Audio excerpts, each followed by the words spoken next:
नमस्कार, vision IAS के news today के इस अंक में आप सभी का स्वागत है। इस अंक में हम आपके लिए लेकर आए हैं यूपीएससी परीक्षा की दृष्टि से महत्वपूर्ण कुछ अहम खबरें। इस अंक के साथ मैं हूं दिव्या तोमर।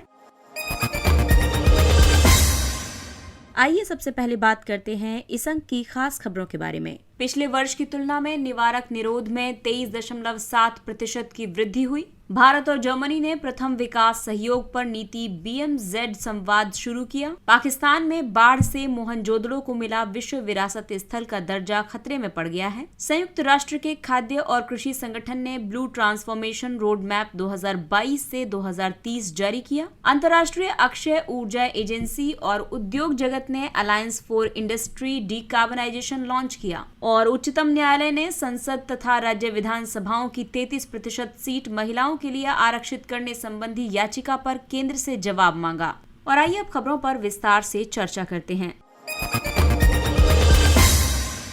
पिछले वर्ष की तुलना में निवारक निरोध यानी प्रिवेंटिव डिटेंशंस में 23.7% की वृद्धि हुई है। राष्ट्रीय अपराध रिकॉर्ड ब्यूरो NCRB ने भारत में अपराध रिपोर्ट 2021 जारी की है। रिपोर्ट के अनुसार 1.1 लाख से अधिक लोगों को निवारक निरोध के तहत हिरासत में रखा गया था। ये संख्या वर्ष 2017 के बाद से सबसे ज्यादा है। वर्ष 2014 से 2021 के दौरान राजद्रोह के अधिकांश मामले असम में दर्ज किए गए थे। इसके बाद हरियाणा में ऐसे सर्वाधिक मामले दर्ज किए गए थे। भारतीय दंड संहिता की धारा 124A में राजद्रोह को परिभाषित किया गया है। निवारक निरोध का मतलब है किसी व्यक्ति को इस संदेह पर हिरासत में लेना कि वो व्यक्ति कुछ ऐसा गलत कार्य कर सकता है जो राज्य के विरोध में हो। निवारक निरोध से संबंधित जो संवैधानिक प्रावधान है उसके तहत दंडात्मक निरोध के तहत अधिकारी द्वारा हिरासत में लिए गए व्यक्ति को 24 घंटे के भीतर मजिस्ट्रेट के सामने पेश करना होता है। इसके विपरीत निवारक निरोध के मामले में ऐसी बाध्यता नहीं है।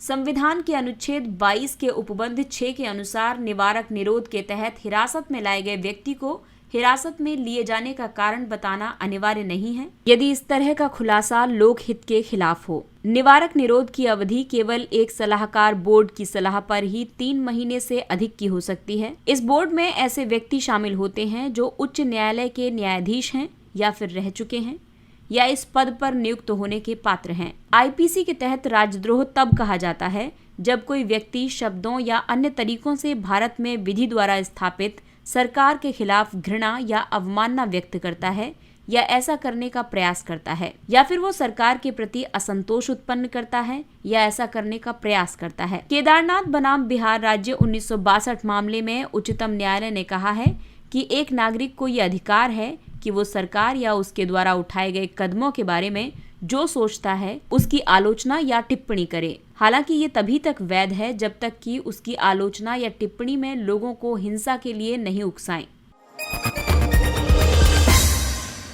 भारत और जर्मनी ने प्रथम विकास सहयोग पर नीति BMZ संवाद शुरू किया। नीति BMZ संवाद सहयोग के 5 प्रमुख क्षेत्रों पर केंद्रित है, जिसमें शामिल है सतत विकास लक्ष्य, जलवायु कार्रवाई, ऊर्जा संक्रमण, उभरती हुई प्रौद्योगिकियां और कृषि पारिस्थितिकी। दोनों देशों ने कृषि पारिस्थितिकी और प्राकृतिक संसाधनों पर महत्वपूर्ण सहयोग को रेखांकित किया। साथ ही प्राकृतिक खेती पर सहयोग को बढ़ाने की आवश्यकता प्रकट की। भारत और जर्मनी के बीच और भी कई स्वच्छ ऊर्जा सहयोग हुए हैं, जैसे कि मई 2022 में भारत और जर्मनी ने हरित और सतत विकास के लिए साझेदारी पर आशय के संयुक्त घोषणा पत्र पर हस्ताक्षर किए थे। इसके अलावा जून 2022 में भारत और G7 ने जस्ट एनर्जी ट्रांजिशन पार्टनरशिप की दिशा में कार्य करने पर सहमति व्यक्त की थी। ऊर्जा संरक्षण अधिनियम 2001 के क्रियान्वयन में सहायता करने के लिए भारत जर्मन ऊर्जा कार्यक्रम शुरू किया गया था। भारत और जर्मनी के संबंधों की बात करें तो दोनों देशों के बीच रणनीतिक साझेदारी है। वर्ष 2021 में दोनों देशों ने आपसी कूटनीतिक संबंधों की स्थापना के 70 वर्ष पूरे होने का उत्सव मनाया था। जर्मनी द्वारा वर्ष 2020 में जारी हिंद प्रशांत दिशा निर्देशों में भारत की मुख्य भूमिका है। जर्मनी भारत का छठा सबसे बड़ा व्यापार भागीदार देश है। दोनों देश G4 के सदस्य हैं। G4 मंच के अन्य देश हैं ब्राजील और जापान। इस समूह के देश संयुक्त राष्ट्र सुरक्षा परिषद में सुधार की मांग कर रहे हैं। पाकिस्तान में बाढ़ से मोहनजोदड़ो को मिला विश्व विरासत स्थल का दर्जा खतरे में पड़ गया है। विशेषज्ञों ने चेतावनी दी है कि यदि मोहनजोदड़ो के संरक्षण और जीर्णोद्धार पर तत्काल ध्यान नहीं दिया जाता है तो इसे यूनेस्को की विश्व विरासत सूची से हटाया जा सकता है। अब तक विश्व भर की इन 3 धरोहरों का विश्व विरासत दर्जा वापस लिया जा चुका है। इनमें शामिल है ओमान की अरेबियन ऑरिक्स सेंचुरी, जर्मनी के ड्रेसडेन में स्थित एल्बे वैली और इंग्लैंड का लिवरपूल, और इसकी सदस्यता हाल ही में वर्ष 2021 में वापस ली गई थी। मोहनजोदड़ो शब्द का मतलब है मृतकों का टीला।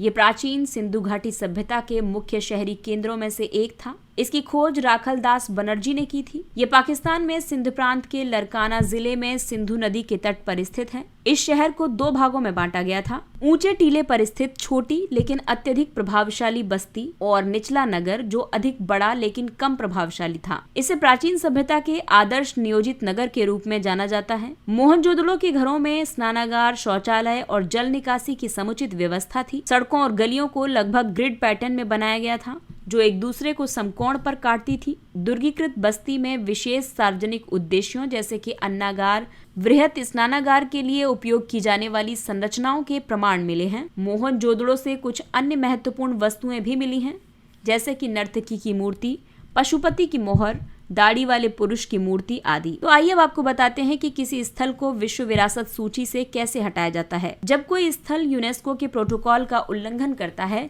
तो देशों को एक चेतावनी पत्र भेजा जाता है। उस स्थल को यूनेस्को की संकटग्रस्त विश्व विरासत सूची में डाल दिया जाता है। उस स्थल को विश्व विरासत सूची से हटा दिया जाता है।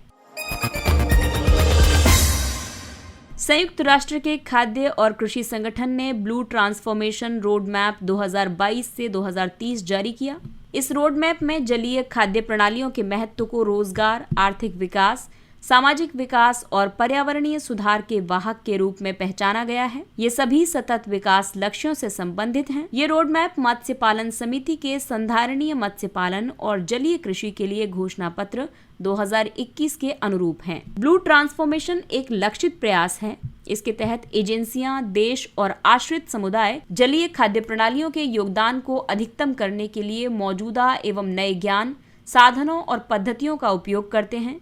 इससे सभी के लिए खाद्य सुरक्षा, पोषण और किफायती स्वास्थ्यप्रद आहार सुनिश्चित किया जा सकता है। ब्लू ट्रांसफॉर्मेशन रोड मैप की जरूरत इसलिए भी है क्योंकि ये बढ़ती हुई आबादी के लिए पर्याप्त जलीय खाद्य सुनिश्चित कर सकता है। ये जलीय खाद्य पर्यावरणीय, सामाजिक और आर्थिक रूप से सतत तथा न्याय संगत है। ये सभी के लिए सुरक्षित और पौष्टिक जलीय भोजन की उपलब्धता और पहुँच सुनिश्चित करता है। ये सुभेद्य समुदायों के अधिकारों और आय में सुधार कर सकता है। ब्लू ट्रांसफॉर्मेशन की दिशा में भारत की कई महत्वपूर्ण पहले हैं, जैसे कि वर्ष 2015-16 में नीली क्रांति योजना शुरू की गई। वर्ष 2018-19 में मात्स्यिकी और जलीय कृषि अवसंरचना विकास निधि यानी FIDF आरंभ की गई। साथ ही मत्स्य पालक किसानों को भी किसान क्रेडिट कार्ड की सुविधा प्रदान की गई। वर्ष 2019-20 में मत्स्य पालन, पशुपालन और डेयरी नाम से एक अलग मंत्रालय बनाया गया। वर्ष 2020-21 में प्रधानमंत्री मत्स्य संपदा योजना का शुभारंभ किया गया। मत्स्य पालन समिति FAO परिषद की एक सहायक संस्था है।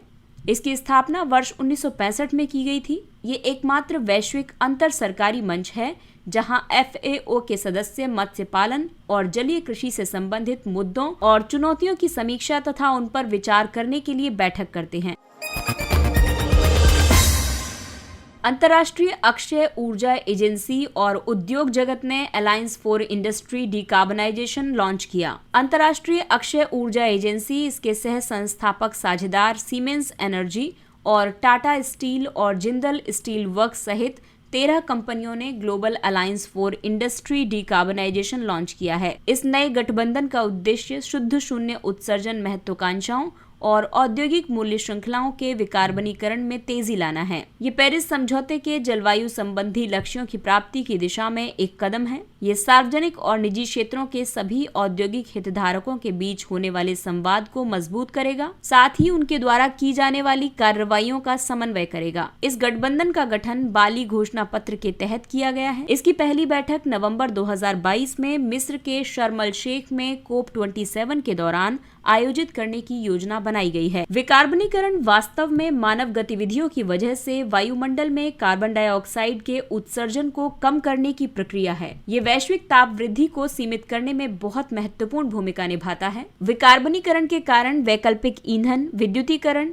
नवीकरणीय ऊर्जा आदि जैसे निम्न कार्बन उत्सर्जन वाले ऊर्जा संसाधनों को बढ़ावा मिलेगा। जीवन चक्र आकलन, संधारणीय खरीद प्रथाओं आदि के साथ आपूर्ति श्रृंखला में निष्पक्षता सुनिश्चित हो सकेगी। इसके अलावा कार्बन ऑफसेट परियोजनाओं की मदद से उत्सर्जन संतुलन स्थापित किया जा सकेगा। विकार्बनीकरण की दिशा में भारत द्वारा उठाए गए कदम हैं। सीमेंट, लोहा और इस्पात तथा रसायन उद्योग में ऊर्जा के उपयोग को कम करने के लिए परफॉर्म, अचीव एंड ट्रेड यानी पैट योजना चलाई जा रही है। भारत में सौर ऊर्जा को बढ़ावा देने के लिए राष्ट्रीय सौर मिशन चलाया जा रहा है। इसके अलावा एलईडी लाइटिंग कार्यक्रम उत्सर्जन को सीमित करता है। उत्सर्जन का विकार्बनीकरण करने के लिए प्राथमिकता वाले समाधान हैं। लागत और उत्सर्जन को कम करने के लिए ऊर्जा दक्षता बढ़ाना, लक्ष्य निर्धारित करके उपयोग की निगरानी, तकनीक की रेट्रोफिटिंग और अनुसंधान, डिजाइन, विकास एवं प्रदर्शन को बढ़ाकर ऊर्जा दक्षता में सुधार करना, जीवाश्म ईंधन को निम्न और शून्य उत्सर्जन वाले ऊर्जा स्रोतों से बदलना, निम्न और मध्यम तापमान प्रक्रियाओं के लिए विद्युतीकरण, उच्च तापमान प्रक्रियाओं के लिए स्वच्छ हाइड्रोजन, उत्सर्जन को कम करने के लिए कार्बन कैप्चर और स्टोरेज तकनीक स्थापित करना। इसके अलावा स्रोत बिंदु उत्सर्जन जैसे ईंधन का दहन और औद्योगिक प्रक्रिया उत्सर्जन के लिए कार्बन कैप्चर, उपयोग और भंडारण। उच्चतम न्यायालय ने संसद और राज्य विधानसभाओं की 33% सीट महिलाओं के लिए आरक्षित करने संबंधी याचिका पर केंद्र से जवाब मांगा है। उच्चतम न्यायालय ने महिला आरक्षण विधेयक 2008 को फिर से प्रस्तुत करने की मांग वाली याचिका पर सुनवाई की है। न्यायालय ने इसे महत्वपूर्ण मामला मानते हुए याचिकाकर्ता को भारत संघ को नोटिस देने का निर्देश दिया है। संविधान का 108वां संशोधन विधेयक 2008 को महिला आरक्षण विधेयक के रूप में जाना जाता है। इसे वर्ष 2010 में राज्यसभा ने पारित किया था। इसका उद्देश्य लोकसभा और राज्य विधानसभाओं की सभी सीटों में से 1/3 सीटें महिलाओं के लिए आरक्षित करना है। हालांकि वर्ष 2014 में 15वीं लोकसभा के विघटन के साथ ही ये विधेयक भी समाप्त हो गया। महिला आरक्षण के पक्ष में जो तर्क दिया जाता है उसमें कहा गया है कि पंचायतों पर अध्ययनों से ये पता चलता है कि महिलाओं के सशक्तिकरण और संसाधनों के आवंटन पर महिला आरक्षण का सकारात्मक प्रभाव पड़ा है। विभिन्न सामाजिक और सांस्कृतिक कारणों तथा पितृसत्तात्मक परंपराओं के कारण महिलाएं राजनीति से ऐतिहासिक रूप से सामाजिक तौर पर वंचित रही हैं। निर्णय या नीति निर्माण प्रक्रिया में महिलाओं की भागीदारी बढ़ाने और राष्ट्र निर्माण की प्रक्रिया के लिए महत्वपूर्ण है। इसके अलावा महिला आरक्षण के खिलाफ भी कई तर्क दिए जाते हैं, जैसे कि ये माना जाता है कि ये महिलाओं की असमान स्थिति को बनाए रखेगा, क्योंकि उन्हें योग्यता के आधार पर प्रतिस्पर्धा से चुना गया नहीं माना जाएगा। इसके अलावा महिला उम्मीदवार होने की दशा में मतदाताओं के समक्ष उम्मीदवार चुनने के विकल्प सीमित हो जाते हैं। ये राजनीति के अपराधीकरण और राजनीतिक दलों के आंतरिक लोकतंत्र जैसे चुनाव सुधार के बड़े मुद्दों से ध्यान भटकाता है। और आइए बात करते हैं कुछ अन्य महत्वपूर्ण सुर्खियों पर। लोक प्रतिनिधित्व अधिनियम 1951 की धारा 123। सुप्रीम कोर्ट ने अपने नामकरण में धार्मिक प्रतीकों या धर्मों के नामों का उपयोग करने वाले राजनीतिक दलों के पंजीकरण को रद्द करने की मांग वाली याचिका पर नोटिस जारी किया है। लोक प्रतिनिधित्व अधिनियम 1951 की धारा 123 के तहत मतदाताओं को प्रलोभन देने के लिए धर्म के इस्तेमाल पर सख्त प्रतिबंध लगाया गया है। आरपीए की धारा 123 चुनावों में भ्रष्ट आचरण को परिभाषित करती है। धारा 123(3) चुनावी लाभ के लिए धर्म, नस्ल, जाति, समुदाय या भाषा के आधार पर किसी भी प्रकार की चुनावी अपील को प्रतिबंधित करती है। धारा 123(3) को वर्ष 1961 में संशोधित किया गया था। ये संशोधन चुनाव अभियानों में किसी भी प्रकार की सांप्रदायिक अपील को रोकने से संबंधित प्रावधान को मजबूत करने पर लक्षित था। पेट्रोलियम निर्यातक देशों का संगठन ओपेक प्लस ने अक्टूबर 2022 से कच्चे तेल के उत्पादन में कटौती करने का फैसला किया है। ओपेक की स्थापना वर्ष 1960 में बगदाद में की गई थी। इसे 5 देशों ईरान, इराक, कुवैत, सऊदी अरब और वेनेजुएला ने स्थापित किया था। इसका मुख्यालय ऑस्ट्रिया के वियना में है। वर्तमान में इस संगठन के कुल 13 सदस्य देश हैं। इसके अन्य सदस्य देश हैं Algeria, Angola, Congo, Equatorial Guinea, Gabon, Libya, Nigeria और संयुक्त अरब अमीरात। ओपेक ने गैर ओपेक तेल निर्यातक देशों के साथ गठबंधन करके ओपेक प्लस का निर्माण किया है और ये गैर ओपेक तेल निर्यातक देश हैं रूस, मैक्सिको और कजाकिस्तान। भारत के बाह्य ऋण पर स्थिति रिपोर्ट 2021-22। इस रिपोर्ट को आर्थिक मामलों के विभाग की विदेशी ऋण प्रबंधन इकाई ने जारी किया है। वर्ष 2021 की तुलना में 31 मार्च 2022 तक भारत का विदेशी ऋण 8.2% बढ़कर $620.7 बिलियन हो गया था। अमेरिकी डॉलर मूल्य वर्ग का ऋण भारत के विदेशी ऋण का सबसे बड़ा घटक बना हुआ है। बाह्य ऋण का मतलब है देश के बाहर से उधार ली गई धनराशि। इस ऋण को उसी मुद्रा में चुकाना होता है जिस मुद्रा में इसे उधार लिया गया है। इसे विदेशी वाणिज्यिक बैंकों, अंतर्राष्ट्रीय वित्तीय संस्थानों और विदेशी सरकारों से प्राप्त किया जाता है।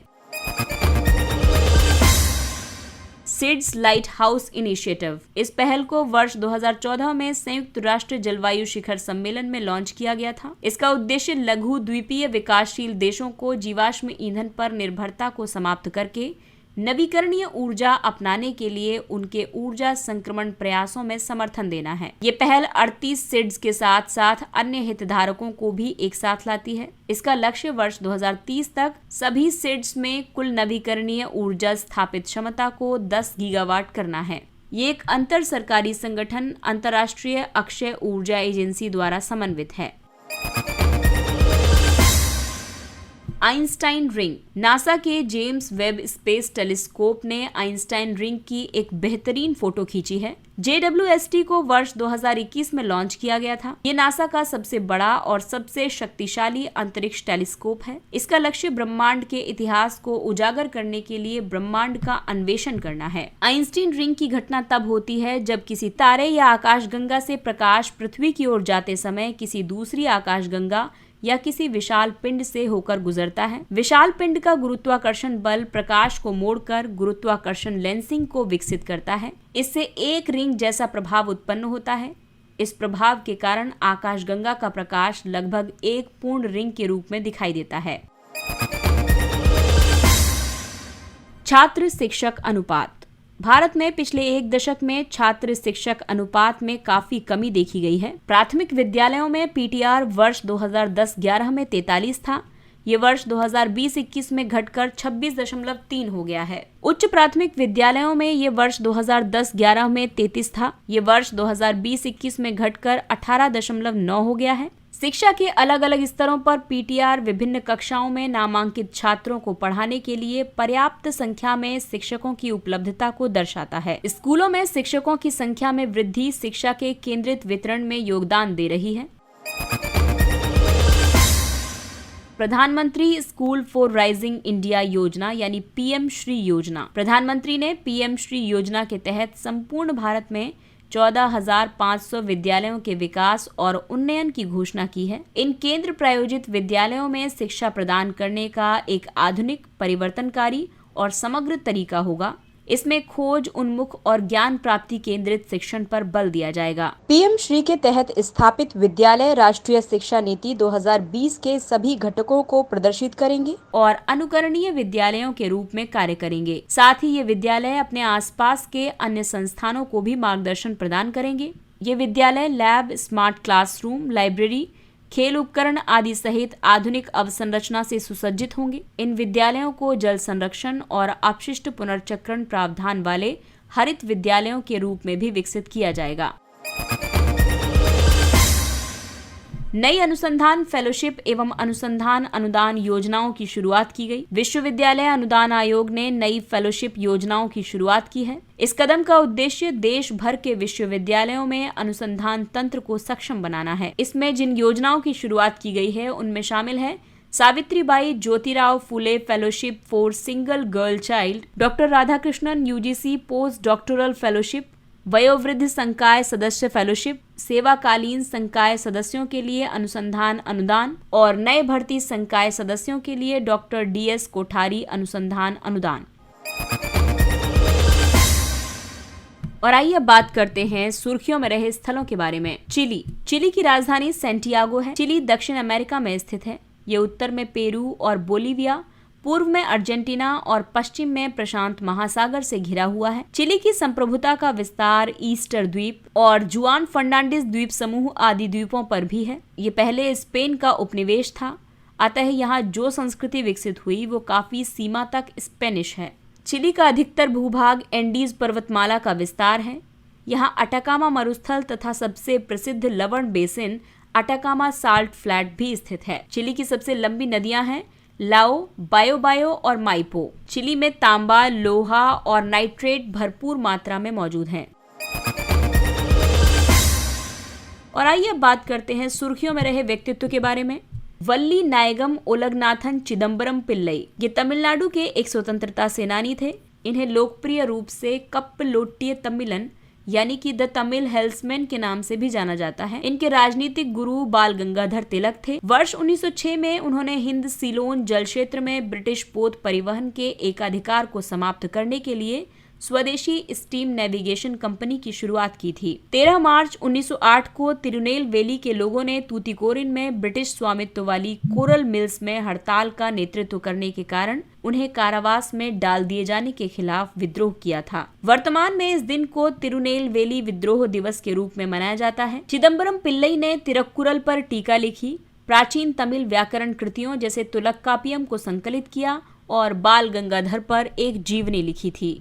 और आइए बात करते हैं एक अन्य महत्वपूर्ण प्रमुख व्यक्तित्व की, डॉक्टर सर्वपल्ली राधाकृष्णन। इनका जन्म 5 सितंबर 1888 को हुआ था। इनका जन्म तमिलनाडु के तिरुत्तानी में हुआ था। ये एक प्रसिद्ध भारतीय दार्शनिक थे। ये भारत के पहले उपराष्ट्रपति और दूसरे राष्ट्रपति बने थे। वर्ष 1962 से इनकी जयंती को राष्ट्रीय शिक्षक दिवस के रूप में मनाया जा रहा है। डॉक्टर राधाकृष्णन ने philosophy of Rabindranath Tagore, the reign of religion in contemporary philosophy, Indian philosophy, the philosophy of Upanishad आदि पुस्तकें लिखी हैं। डॉक्टर राधाकृष्णन को भारत रत्न वर्ष 1954 में प्रदान किया गया। वर्ष 1961 में जर्मन बुक ट्रेड का शांति पुरस्कार और वर्ष 1931 में नाइट बैचलर के रूप में नियुक्त किया गया था। डॉक्टर राधाकृष्णन के मूल्य थे नेतृत्व, दृढ़ता और कड़ी मेहनत। इसके साथ ही ये अंक समाप्त होता है। अगले अंक में फिर कुछ नई हस्तियां और नई खबरें लेकर हाजिर होंगे। नमस्कार, धन्यवाद।